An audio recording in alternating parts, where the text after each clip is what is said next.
Aujourd'hui, je quitte Lyon à bord d'une jolie de chevaux, direction le sud du Beaujolais, et plus particulièrement Chassagne, un joli village des Pierres Dorées, où je retrouve Clémence, grand moment entre vigne et gourmandise.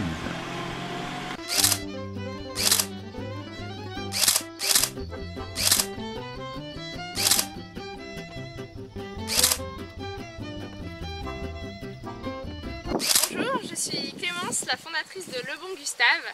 Le Bon Gustave, c'est une application smartphone et un site internet qui vous permettent de racheter les vins que vous avez appréciés à partir de la photo de l'étiquette. C'est simple, vous aimez un vin, vous nous envoyez la photo, on s'occupe de retrouver le vin et on vous le livre à la maison. Aujourd'hui, Le Bon Gustave et moi-même vous amenons chez un vigneron que nous apprécions particulièrement, Bernard Valette. Vous allez voir, il est totalement incroyable.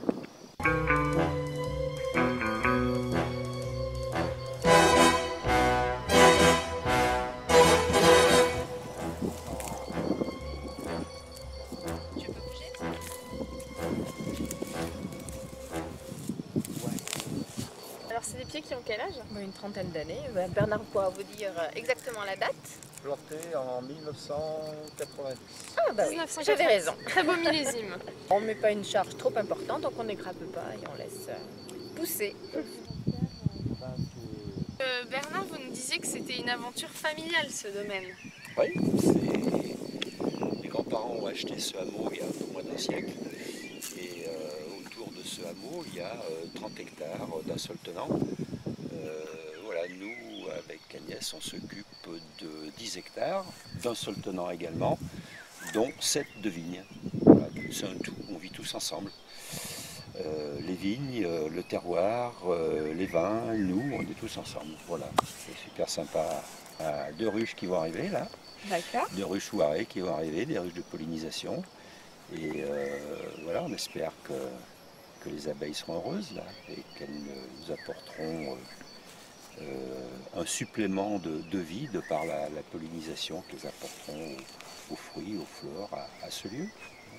Mais ma mère est toujours propriétaire des vignes. Je ne suis que locataire. Que locataire. Mais je m'en porte très bien. Pourquoi est-ce que vous avez choisi d'être un vin de France? Parce que je voulais, je pense que le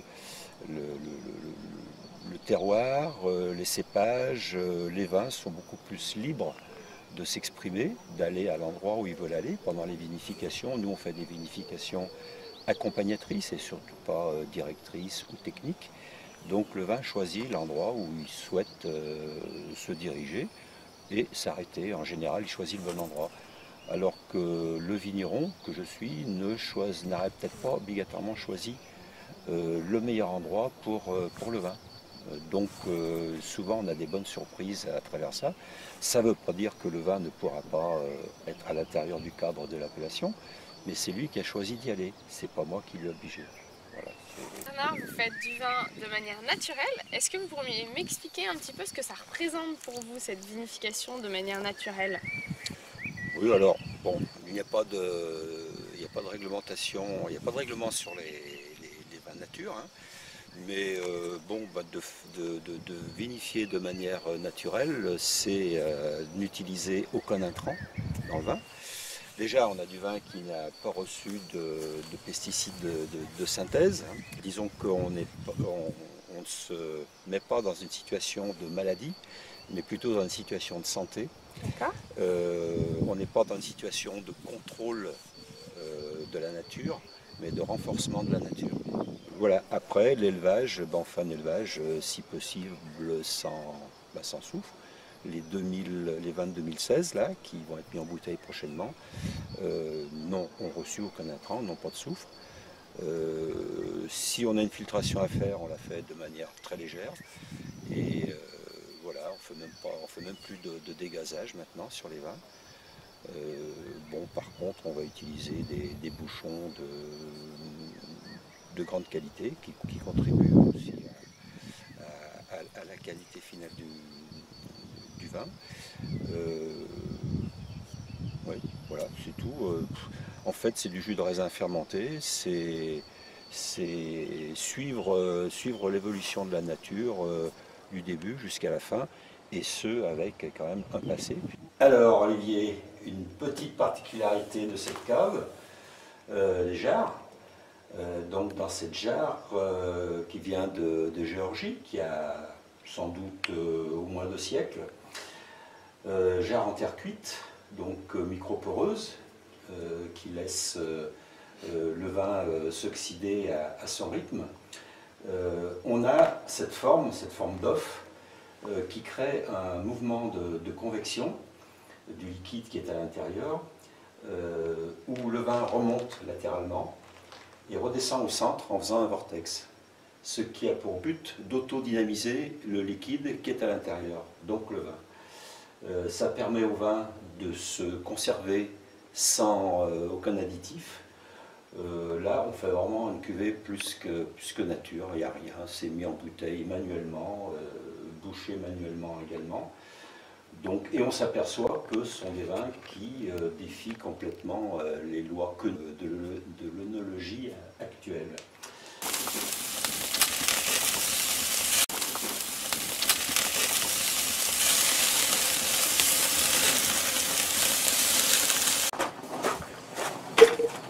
Voilà, et avec ça, l'imprévu. 2015. Qu'est-ce que c'est l'imprévu? Ah bah justement, comme son nom l'indique, c'est un vin qui devait être avec l'incroyable.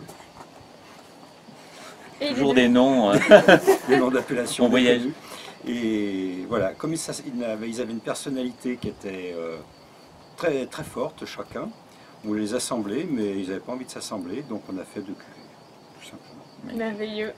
Bon, Chine. Chine. Votre santé. Et je me suis occupé du dessert. Ouais. Oui. Qu'est-ce que tu Vous nous demandez... as fait? Ah voilà, vous demandez quand même ce que Qu'est-ce c'est. que tu nous as fait? Ben, un gâteau lyonnais, c'est un gâteau de grand-mère lyonnaise. Les mères lyonnaises faisaient ça dans les bouchons. Et puis ça s'est un petit peu perdu. Et c'est un gâteau super sympa. À découvrir ça. Facile à faire? Bah oui, forcément. T'aimerais avoir la recette? Mais oui. Justement. Alors c'est parti pour la recette. Ouais.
Bois de l'eau avec ça? Ah bah non, ça, nuit blanche. Un blanc de noir. On a passé un bon moment, non? J'espère que vous aussi. On s'est régalé aujourd'hui avec une belle découverte dans le Beaujolais. N'hésitez pas à refaire la recette à la maison et Rendez-vous sur lebongustave.fr pour vos prochains coups de cœur. À bientôt!